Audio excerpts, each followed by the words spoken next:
Hello, everyone. Chill Review Revisited is my chance to touch on some things I forgot to mention, or some things that I just discovered, or just any old thing I want to talk about. One thing I want to talk about, I meant to mention it in the actual review. One thing I hate watching other people reviews is all the seekers besides Starscream. When people refer to these cannons right here as being null rays for every character except besides Starscream, that kind of gets on my nerves. Starscream was the only one where it was specifically mentioned that he had null ray cannons. The only other character that I can think of offhand that definitely had a null ray blaster or cannon is Whirl. Like, he's the only character that I know of where they call his weapon null ray. But for every seeker besides Starscream, these are just some type of generic laser cannons. But Starscream should be the only one where it's mentioned that he has null rays. But anyway, speaking of these cannons or whatever, one thing that I discovered messing around with him, because I always try to just play with toys, whether they underwhelm me or not, I realized that when I was doing this in my regular review, moving this, then doing it like that, having the cannons like that, I realized that really, and this is one thing I want to mention, this is Lisa's crap. I don't know if everybody's going to be like that, but this is Lisa. But anyway, the way the cannons are designed, it's made to look like they're coming out the bicep anyway. But of course they can't do that because they're using the original Jetfire mold. But what I discovered is you could just bend the elbows and keep the cannons in that same position anyway. Then you could do things like rotate the biceps and they're still there in the position you want them to be in. So you don't have to be all overthinking it like I was doing.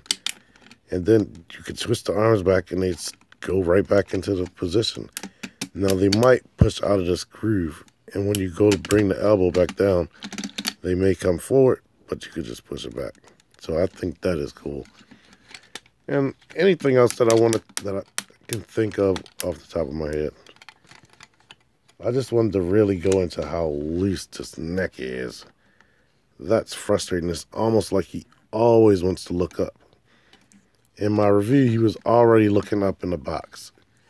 It's like, it's hard to even get him to look straight, which is frustrating. I don't know if everybody's going to do that, but there's mine.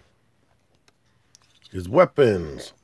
One thing I didn't think to do was go ahead and combine all of his weapons. Since he was like Jetfire, I knew that this combined like this into like a crossbow of sorts.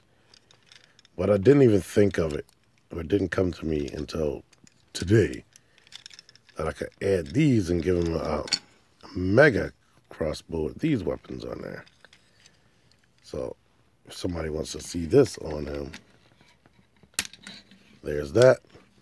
You can hold that in his hand.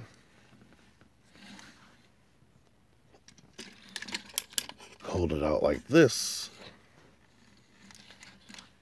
And maybe, let's see, can it fit in his forearm? Yeah. And as mentioned, this has a hair trigger just like Jetfire. Then there's the triple barrel arm cannon right here.